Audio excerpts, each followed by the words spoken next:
Hey guys, this is Hell Hades. This is a Raid Shadow Legends video. Today I am joined by another member of HH Gaming, Saf, to go over some of this kind of like new audio drop we've had for the new content teaser, I guess. Saf, how you doing? I'm good. I'm excited. We have new content. We've been asking for this for months. Hopefully it's not just a boss. It doesn't sound like it is, from what I've heard, little bits and bobs. So I'm super excited to go through this. We're just going to kind of like see what you think, see what I think. It's good because we've got experience of like 3 other games that we're playing at the moment between us. So for sure, it should be good to see if we can spot any sort of similarities or differences. Yeah. So I've deliberately tried to avoid hearing all of the other clips. You know, there's been other content creators that have had clips sent to them. I've now got hold of those. So for me, it's going to be literally like a first listen and react. Have you kind of like caught wind of the other stuff already?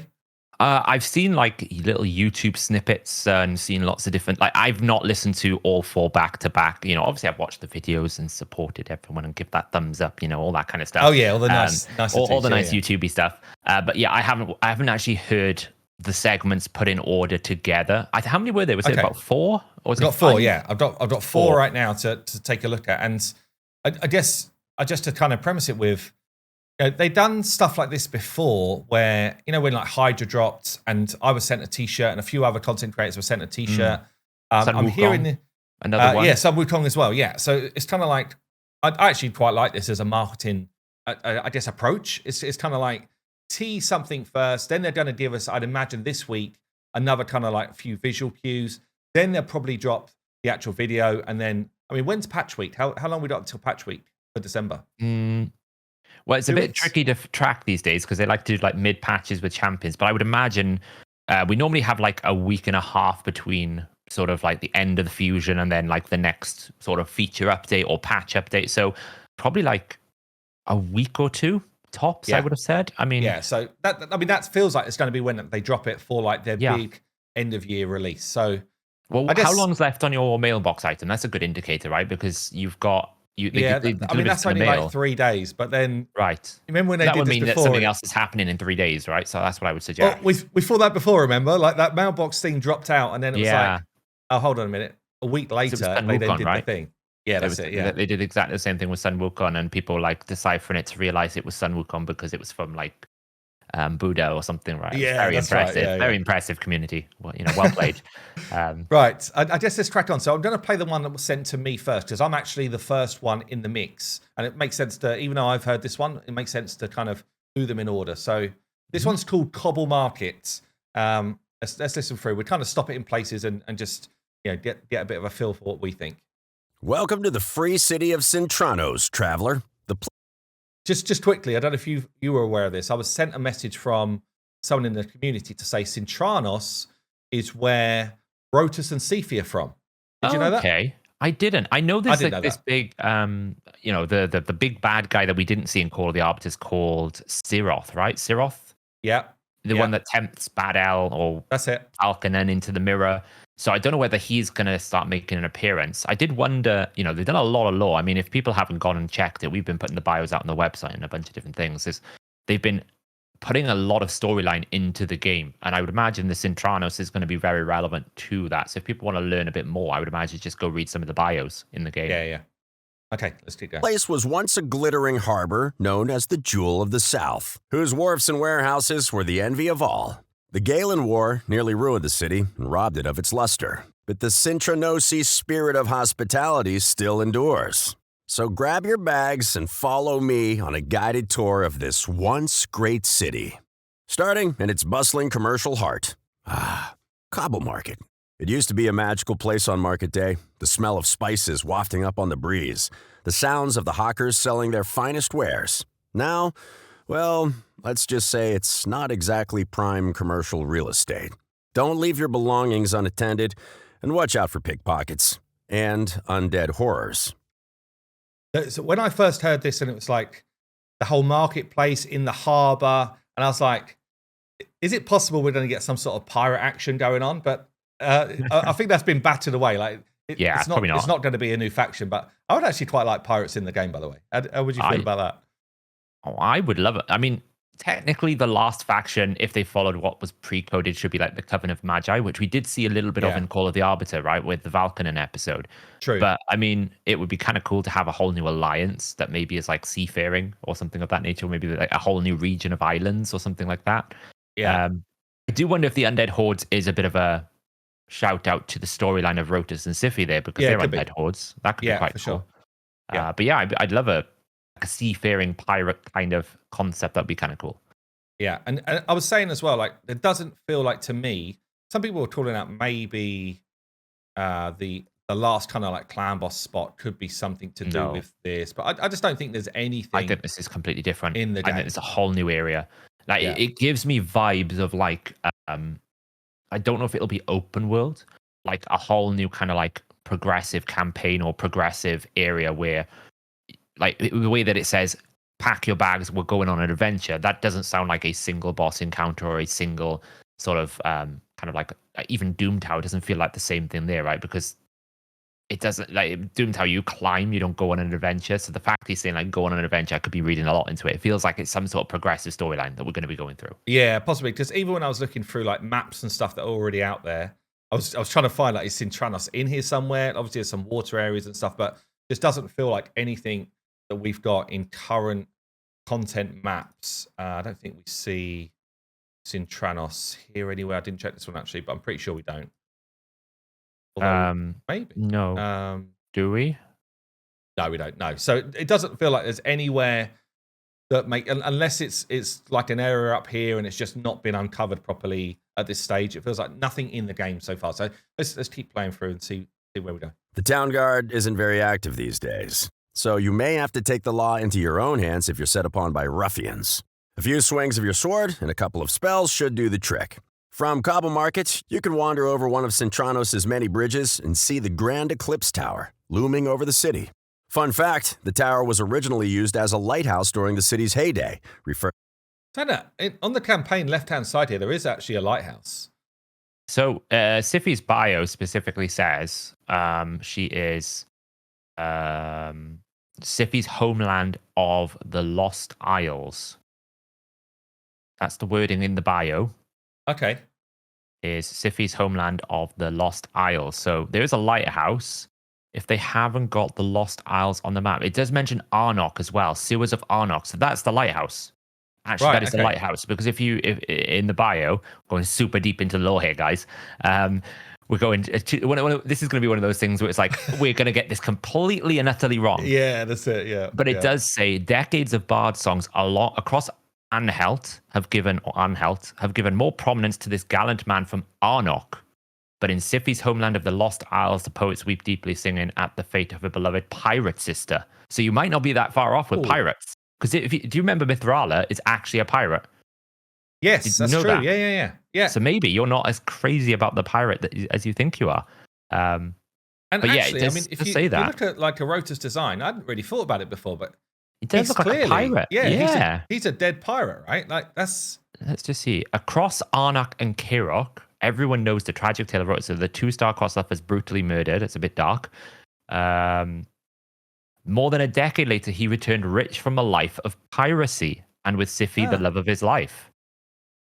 Well, anyway, I mean, so it feels like that land or this area, maybe that will be some sort of enemies for us, but it doesn't. I doubt there's going to be a pirate faction. But I could be wrong. Like maybe there is. Maybe there is going to be a pirate faction, and that could be what the last one is at the same time as this big content drop.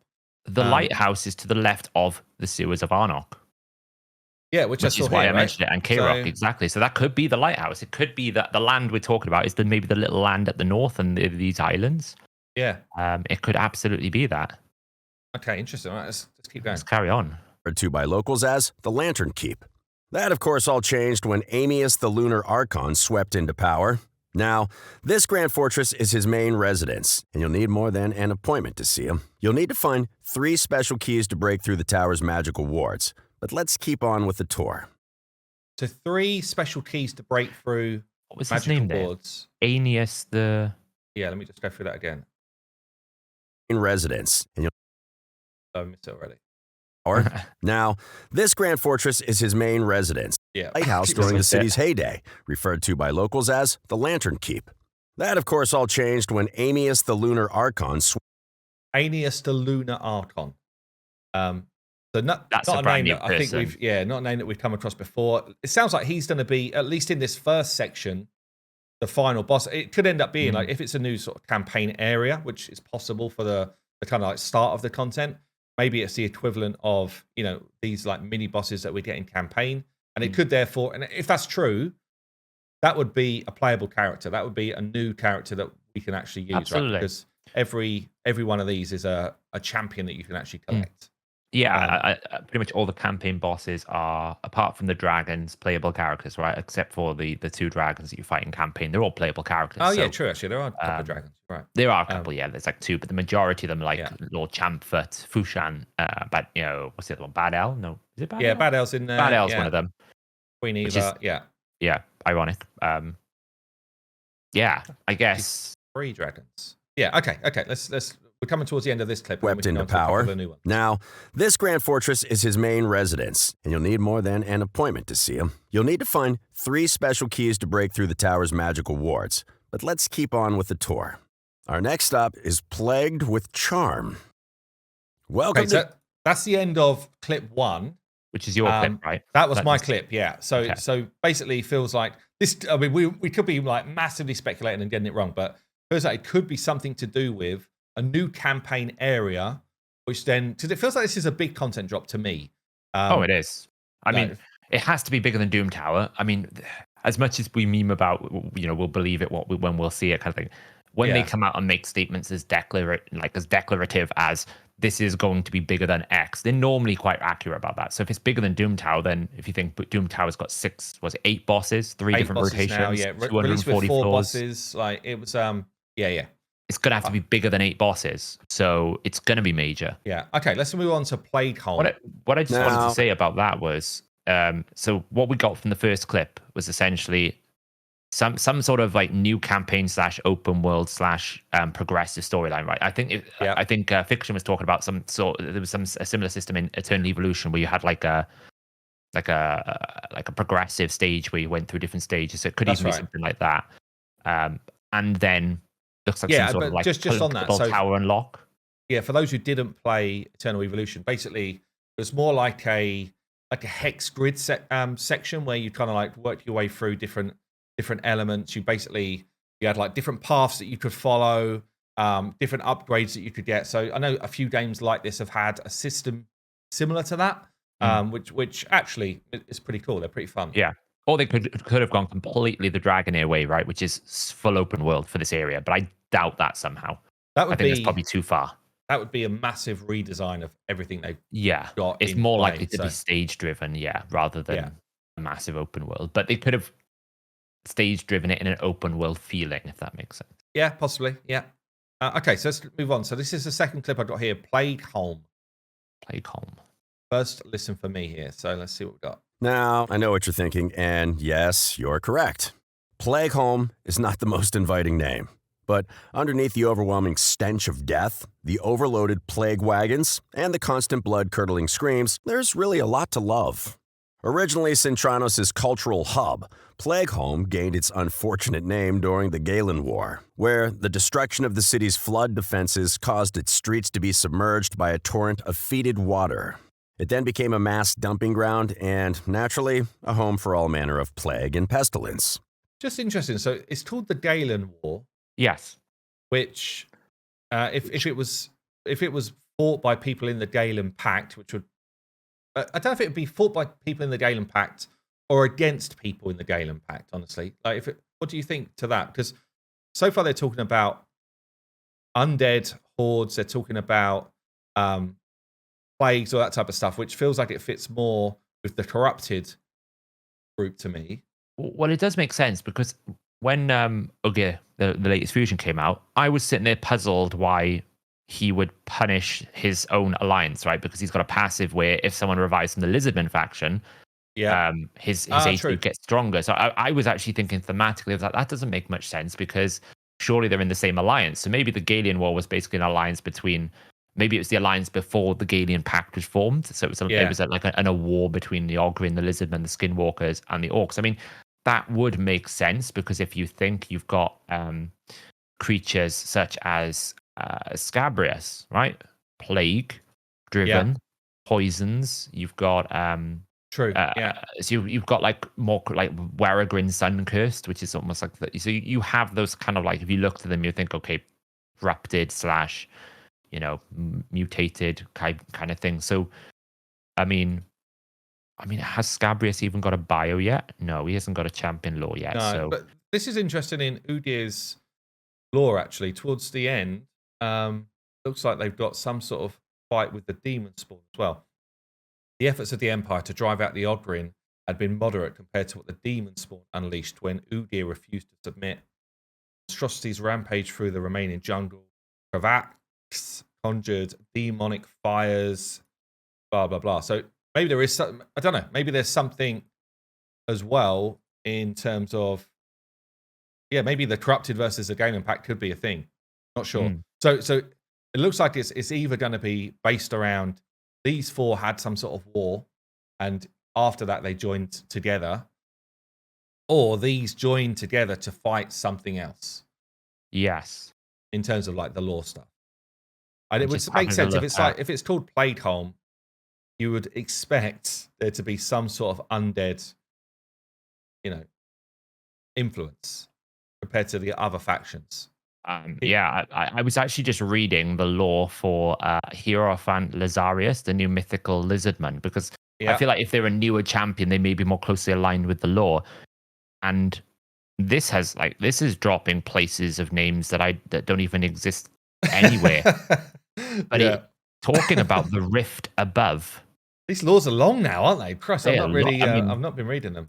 Fair play to Plarium. I mean, they do a lot of different weird things. I mean, these lore, they've spent a lot of time and effort, working on these things. But it's talking about places like the city of Twin Rift. I don't know if this will come up in the audio, so we should keep an eye out for Twin Rift, the rift above, Allreach. So I'll have a little scan when we're listening as well, see if I can spot anything extra.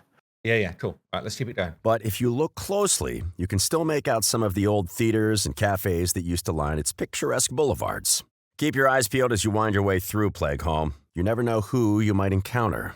Thanks to Amius's illusionary magic, you'll have noticed some celebrities moving among the gloom. Why, that's Borgoth the Scarab King hanging around with Hellraiser? Expect a battle for the ages if you decide to face off against this pair. Okay, so this sounds interesting, right? This sounds like there's going to be some sort of mode where you could almost fight any boss in the game. Do you think? But as a duo? Yes. Is that what you're seeing from that, or no?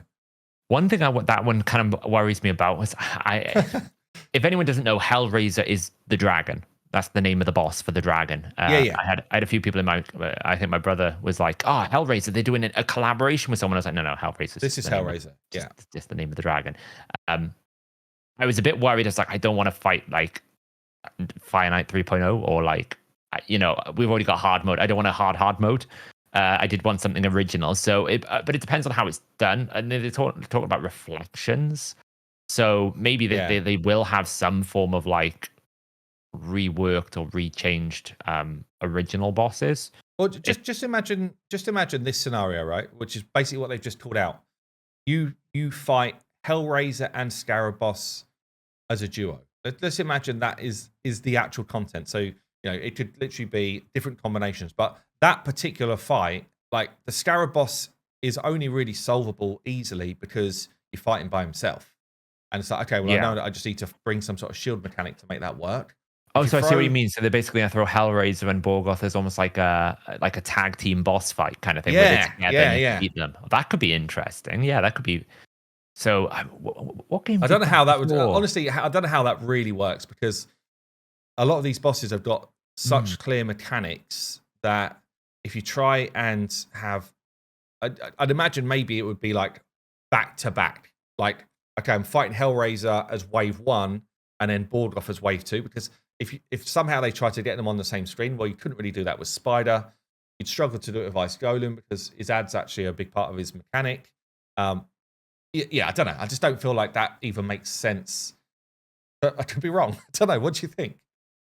I mean, they've done it in the past with some games. I'm trying to think which one it is. Like, I've played a bit of Diablo 4, and they had where they basically brought reflections of the boss back, right? Because they've got different versions of it. But they also, in the end game, you actually have to fight through the reflections. There's other games in the past where they brought like the two bosses together, and you have to fight them at the same time. It's cool. I just don't want to fight the same fight. One, like what I'm hoping they don't do is almost like, let's take Fire Knight and just add 20 more stacks, or let's just take Dragon and add another poison. Like that would be. And it doesn't sound like that's what they're going to do to me. It sounds more like they're either going to do wave 1 is Dragon, wave 2 is Borgoth, or somehow they've made a way to, like you say, bring them down a level, maybe to like, here like the actual bosses of campaign sort of size. Yeah, so if you think about the boss fights we do in campaign, get to the boss. The bosses are still bigger than an average hero. Yeah, but they're not taking up the whole screen like a full-on boss. So they kind of like doubled their size really for this kind of like boss mechanic. But imagine if that's the dragon size versus Borgoth's on the right. Could work, but I think I don't know. It feels like it could be weird and a bit messy, but we'll see. Let's keep playing. And other fearsome duos that are roaming about. Duos. It definitely said duos. It's talking specifically about duos, right? So I think you're onto something that potentially could be interesting. It's 100% something to do with like some sort of like pairing or combinations of bosses we've had in the past. Yeah, and you know what? Like, we're in the mix right now of designing what our game is going to be at Fateless. Okay, and we're talking about reusing assets is a really great thing to do. But as long as you do it in an interesting way, because it's really expensive and time consuming to build bosses, build characters, that type of stuff. So if you can do it in a good way that creates new fun content, I'm actually for that. As long as that's the outcome, you actually get some new fun stuff to do. As long as it's creative, like what we don't want is like take the boss, add +1. Right? If you take the boss, keep the thematic feel to the boss, but like adapt it so you have to change the way that you approach. I mean, and have it more dynamic. Then it's more interesting, because I do feel like sometimes with raid, it's almost like once I found a solution, I never have to go back, which is fine, but at the same time can lead to be a bit like I'm doing the same dragon tournament or fighting the same boss over and over and over, and eventually it gets wearisome. It gets tiring. Okay, let's finish this clip. Who knows? You may manage to pilfer a key to the Eclipse Tower should you come out the victor. That's enough plague talk. Let's move on to somewhere a little less aromatic. Now, I know what Okay, so looks like this is one of the places where you get a key to fight. It feels like now I've heard that clip, the original clip with the dude whose name I cannot remember already, is probably the big bad boss. Yes. This clip's just told us how to get... Yeah, one of them. Yeah, this clip's told us how potentially you get keys to unlock that tower or unlock that boss fight. Because they said there, maybe you can get a key right at the end there. Manage to pilfer a key to the Eclipse Tower which is the tower from part 1. Yeah, so I think take down this duo kind of combo, whatever it is, gives you a key. Maybe there's multiple versions of that, or maybe some of these other clips gives us keys as well. Okay, let's go on to clip 3, which is called Dead Rise. Blanketed in an eerie glow and bustling with gangs of demented minions, Dead Rise is the home of SINTRANOS' killer nightlife. Fortune favors the bold, and you're bound to find some true treasures if you delve deep into this district's haunted streets. While wandering around, don't neglect the special quests you would have received upon entering SINTRANOS. Completing them may yield something truly unexpected. Now, it does use the words wandering around.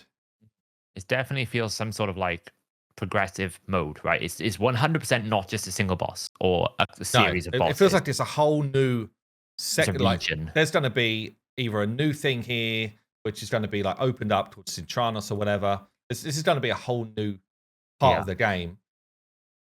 There might be that there's multiple different elements to it. They have mentioned like mini games, haven't they, in the past, or like.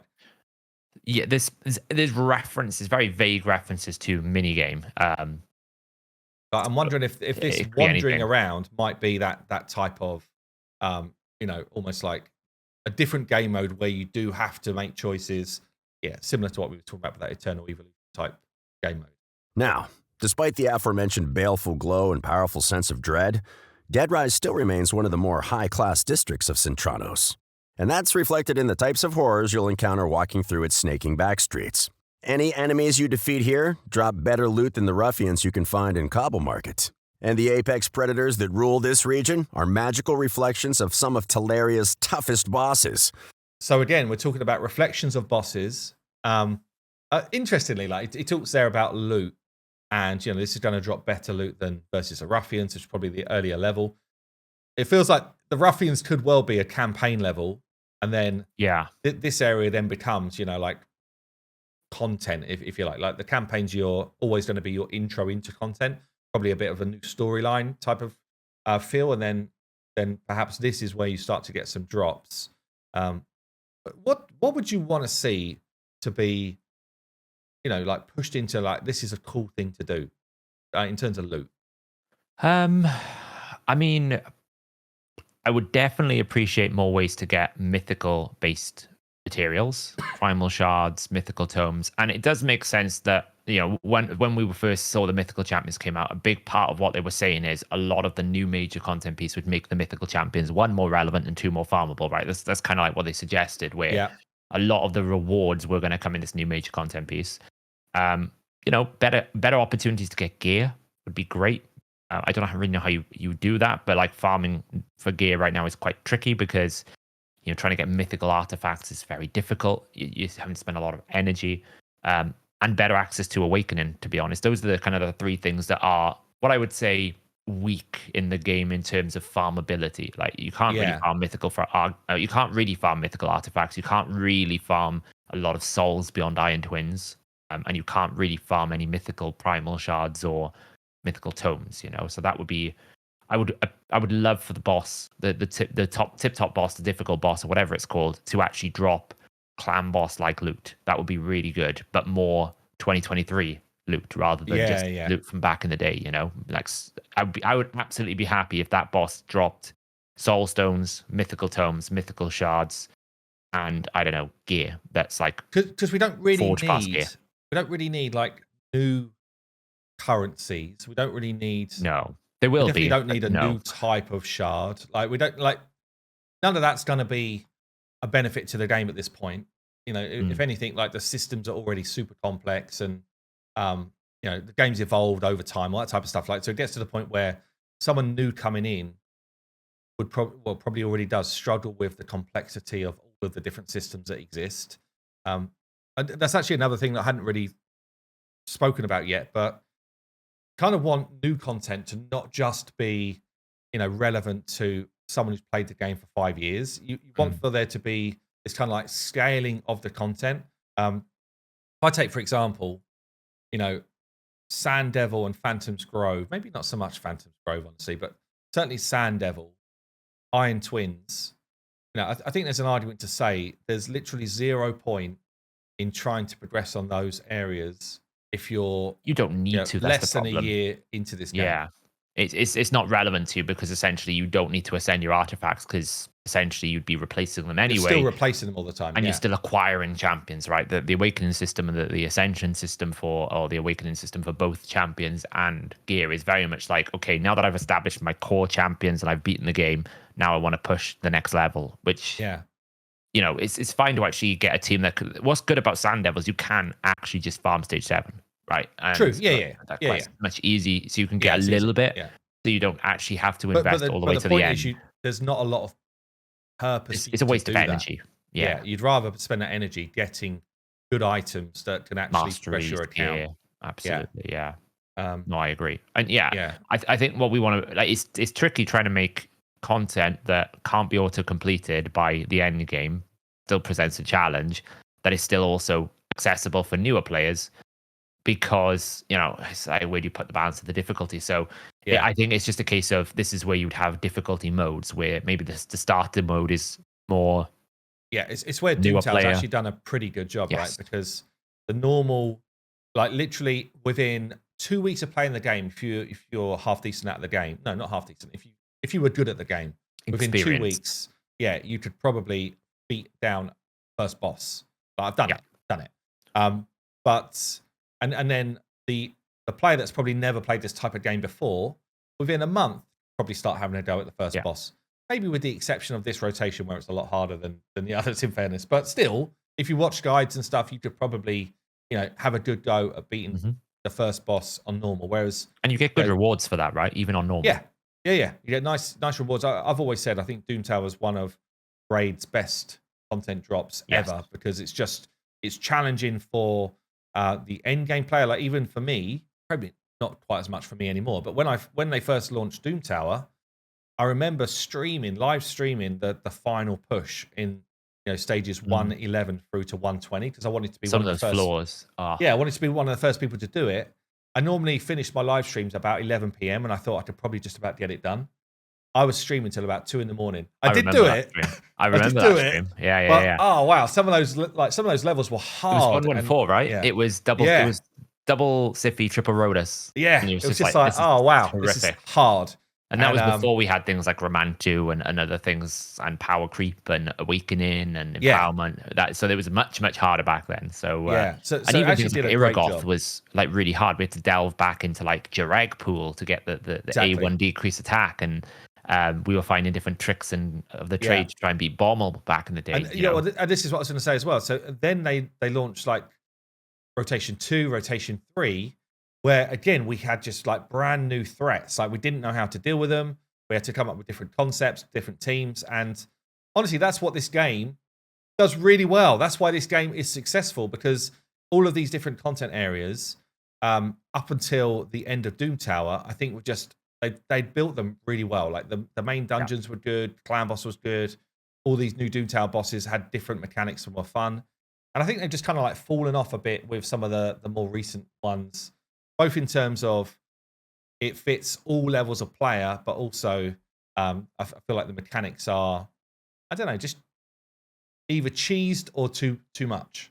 I think the fundamental thing is, in Doom Tower, there was many ways to succeed towards winning the boss, which is good. So it wasn't like you needed X champion or you needed X strategy. It was more like, well, you can solo it, or you can go like Bommel, for example. You could solo it with someone like Samar Gemcursed or Crimson Helm, or you could go like the double Vogoth, triple Aniri that Soda invented back in the day, or you could go like the high resist team. That was one of the first teams I built, where it was like everyone was in high resist, and then you were trying to freeze the bombs.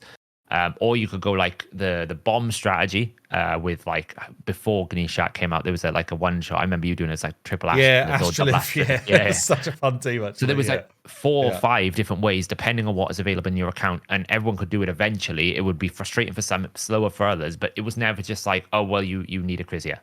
Yeah. Or you just, and that was what was really good about it. Or actually, like, you need Geoman, like you need these specific champions. You need Geomancer, you need Aniri, like that's where the new content for me has gone. Fails. Yeah. Because they've tried to make it hard by basically making it niche, in the sense that they made it harder by basically trying to shut down all the different mechanics we were using to beat it, and that has resulted in only the few champions that can find the exploited, like, or the cheese way to do it. Like, for example, the fact that the only thing that doesn't trigger Iron Twins passive is the Geomancer passive. So it's like, if you try to do it without Geomancer, it's just slow. It's not that you can't do it, it's just slow. Yeah. Why would you not do it fast? So exactly, yeah. Let's keep going. Let's get back on topic here. Right. So pack your best gear. Luckily, how you take in the sights of Dead Rise is entirely up to you. Take on as many or as few challenges as you like. It's your trip, and any rewards you pick up won't be good if you're dead. Now, let's turn our sights to the final leg of our Cursed City walking tour. Deep breaths, everyone. It's a long and perilous trek. Blanket. Okay, so that is Dead Rise, and then we've got one more clip here, which is called Soul Cross. And now, we arrive at the last stop on our Grand SINTRANOS walking tour, Soul Cross.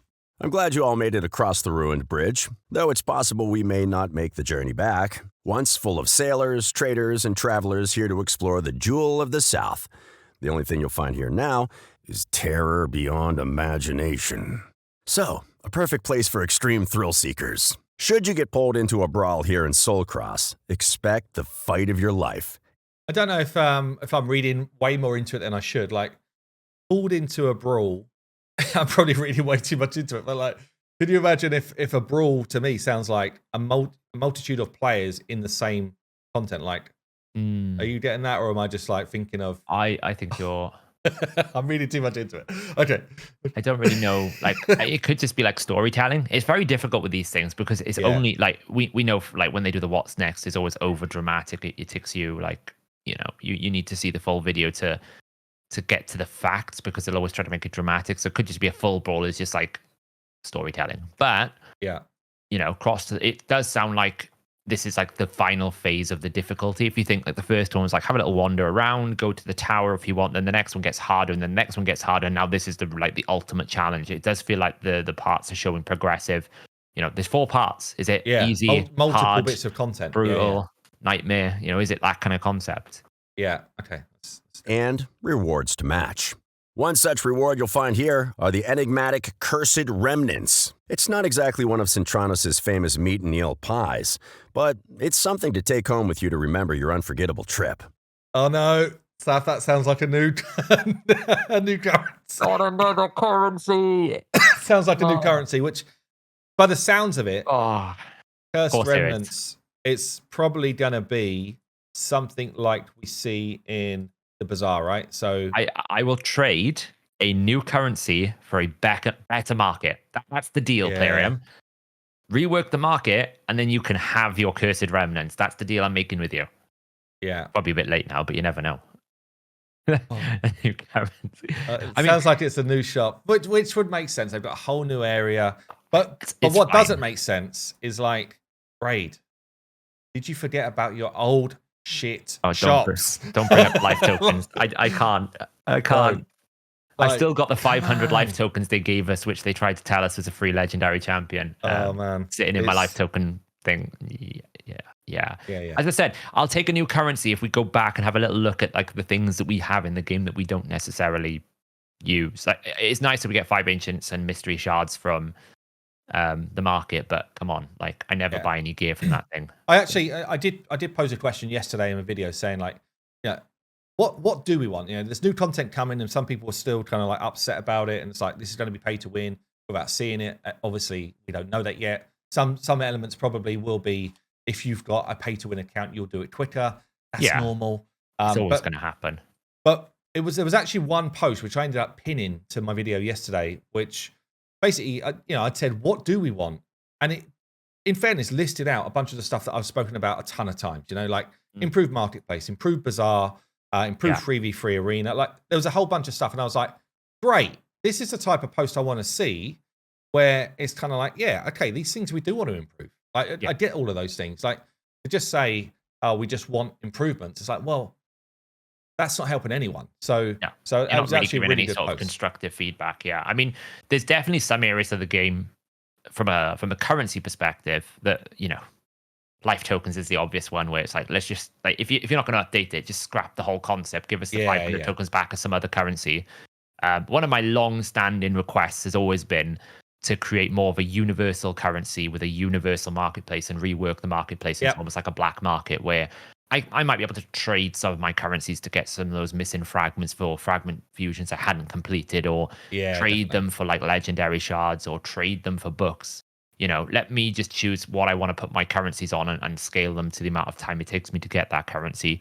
Almost like give me so many choices I can't buy it all. That's better to me than what we currently have, which is every new system that we get, we basically get one new currency that can only be exchanged for that one new thing. And it just becomes like, now I've got 200 currencies to basically get one thing. That's always been my long-standing request. And if they do that, then it would be great. The marketplace is probably the last area of the home, like the Bastion, that hasn't had some, apart from the mine, hasn't had some form of quality of life change in the last 24 months. Yeah. Okay. Let's listen to this last bit. There are some locations in Soulcross and beyond so twisted by dark magics that only champions awakened to their truest potential are powerful enough to enter. I can't even begin to describe what foul creatures and challenges await in those dens of evil. Oh, God. And here we go. That's probably there's only 4 seconds left. I'm going to play the last 4 seconds, then we can talk about that. But you can bet the treasures inside will be truly incredible. And now we are... Okay. Okay. Elephant in the room. This was this was the bit that I feared, honestly. Like so far, up until those last 8 seconds, I'm thinking this sounds actually pretty cool. Like, it sounds like they put some good time and effort into that. So if we take it on face value, exactly what he's just said, that's pretty bad. Absolute nightmare. It's pretty bad. I mean, this is the problem when you have no context, and I've argued this before with Playroom. If you're going to release, if you're going to hint about things, don't hint about things that people want the detail for, right? So if you're going to drop this bombshell, like you can only enter if you're fully awakened, which is kind of what it's alluding to. Yeah, with the details. Just on that, let's give some context here. I would say in terms of spending, I'm a whale. Yeah, I was actually talking to you about this the other day. Last 2 months, I spent about £500 a month. Yeah, I actually went and I looked because I know this is whole kind of thing about don't spend any money. Like, I was like, what is it I'm signing up to? And 500 a month as a content creator. Don't forget, like I spend money often to make videos.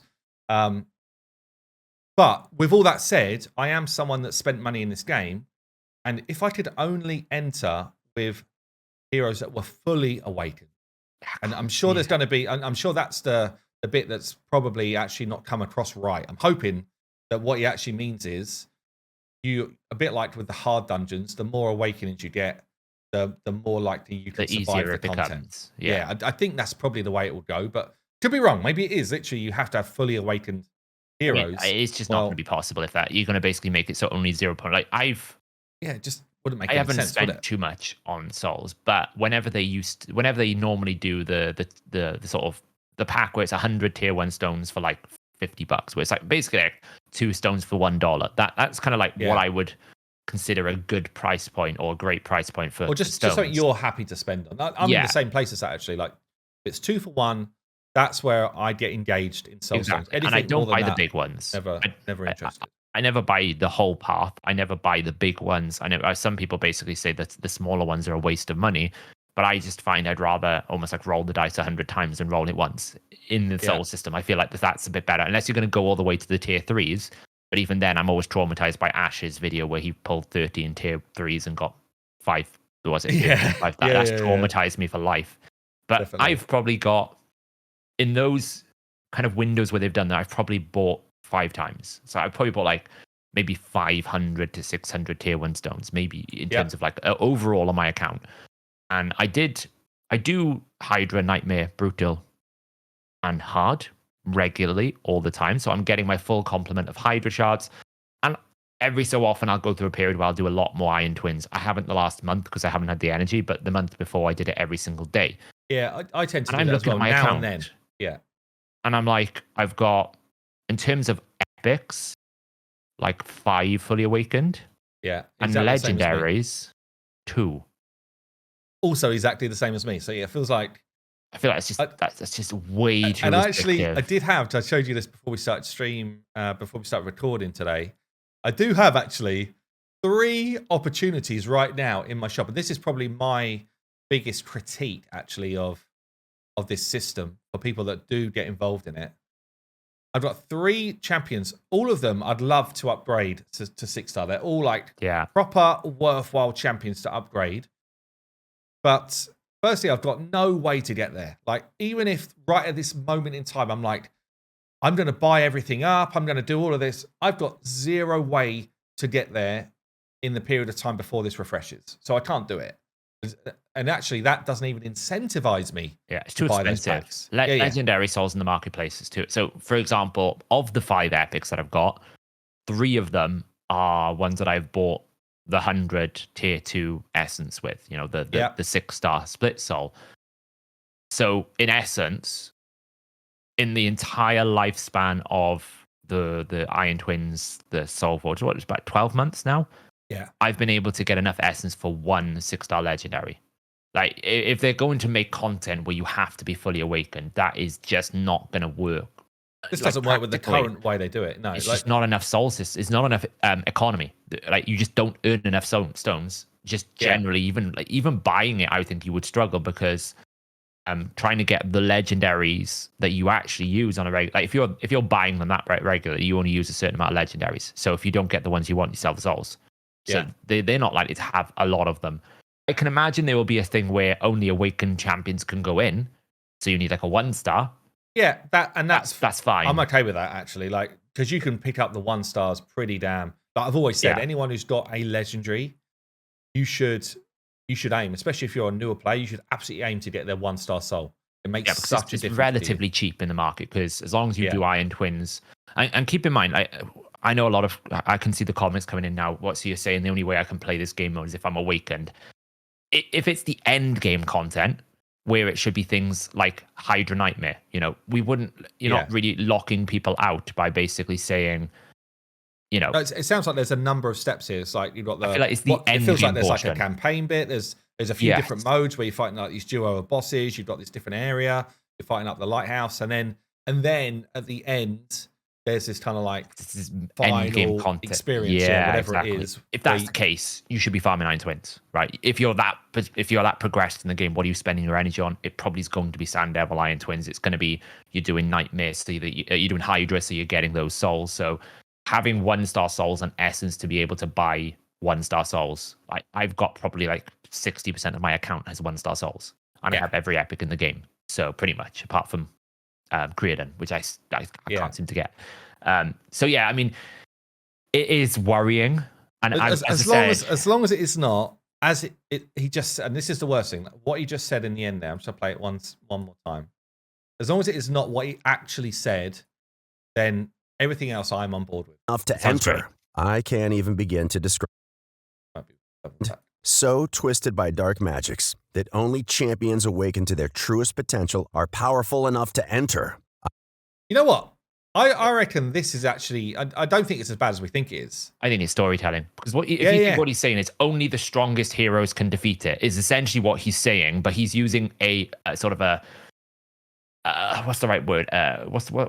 Basically, it's like trigger word or something, right? Where he's using the word awakening. So he's basically using like the word to say you need awakened champions, and it sounds like because he's saying to their truest potential, that part of it is storytelling. Yeah. It sounds like that means 6-star, but it doesn't. It just means they have to be awakened. I'm sure of that now. Like, I mean, we could be 100%.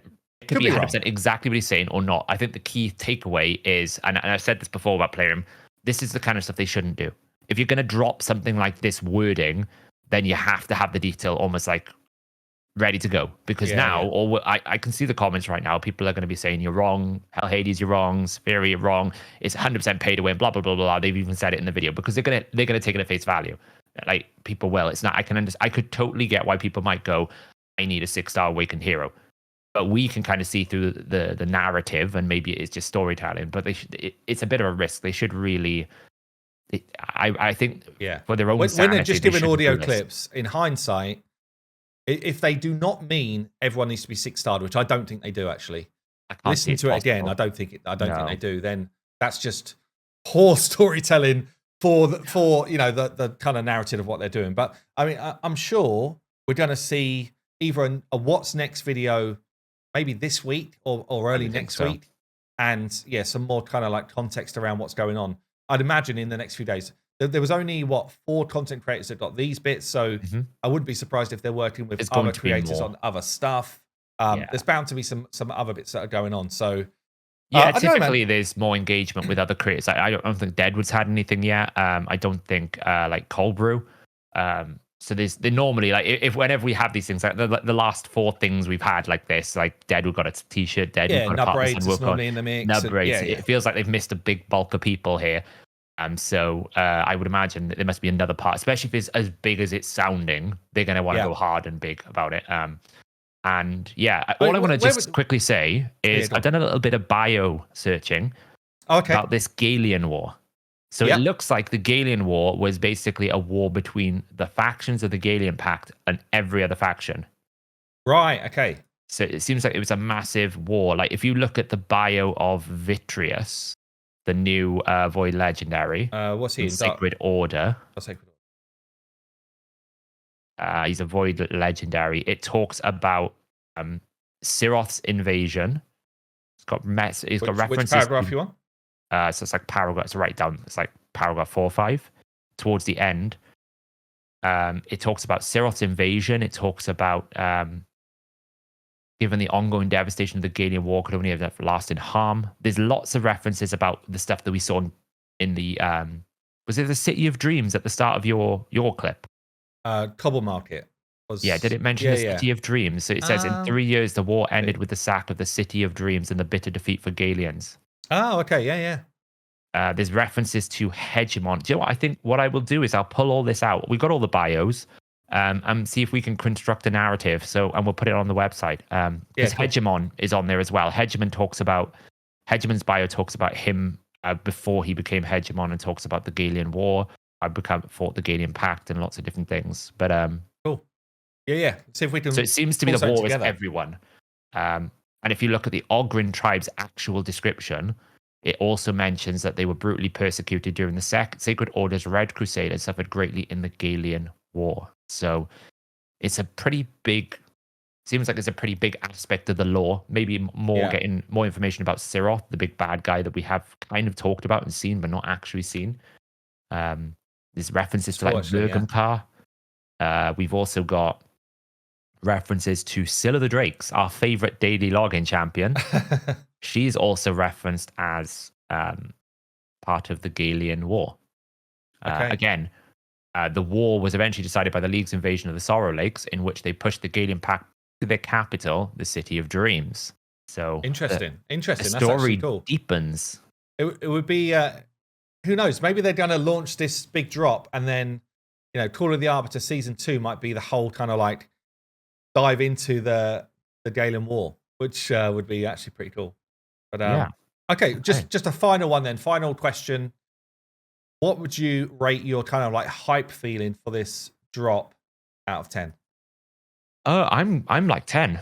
I think this is exactly what Raid needs. It needs something that we've not had before that isn't solved instantly. I mean, I don't know the full details. Hopefully it won't be, but it sounds like it's expansive enough that it can't. It's not just one boss, right? It's not just a content drop for the sake of something, which is what Iron Twins was a content drop for the sake of the Soul system. Sand Devil Shogun was a content drop for the sake of the Awakening system.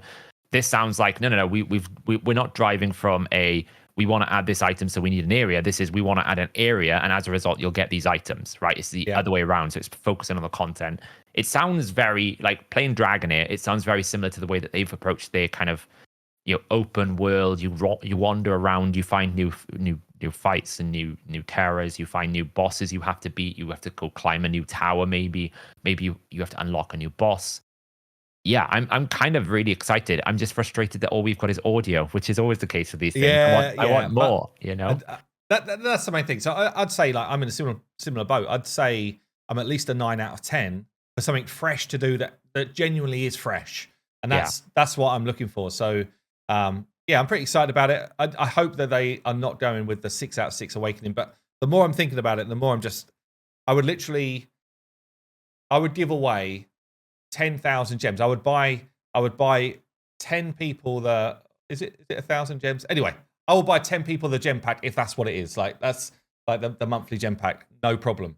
If that's what it is, because I'm so certain that's not what it is. I just can't see how it would be practical. It's not even about whether it's pay to win or not. No. I can't see how it's going to be practical. Doesn't make sense. Just doesn't make sense. The odds of you getting the 6-star legendaries and like you got to get the champion first, then you got to get the 6-star soul, and the odds of all these things combined is just.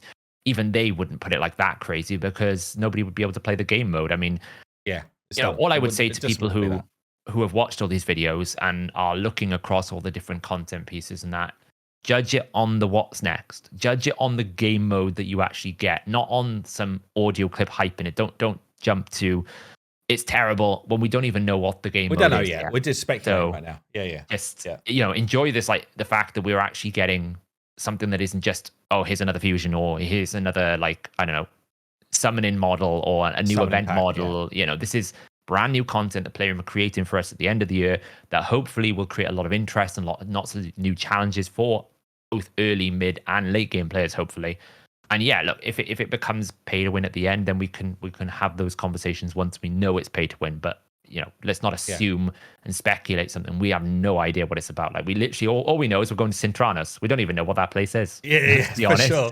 We haven't got a clue. Well, look, Saf, thanks for coming on. I will link the HH Gaming channel down below. I'm sure you all know about it anyway, but make sure you go and sub to Saf and that channel there. Saf, thanks for coming on, man. It's been a good chat. Thanks for having me. It's been fun. Awesome. Well, guys, have yourself a good day. We'll see you soon.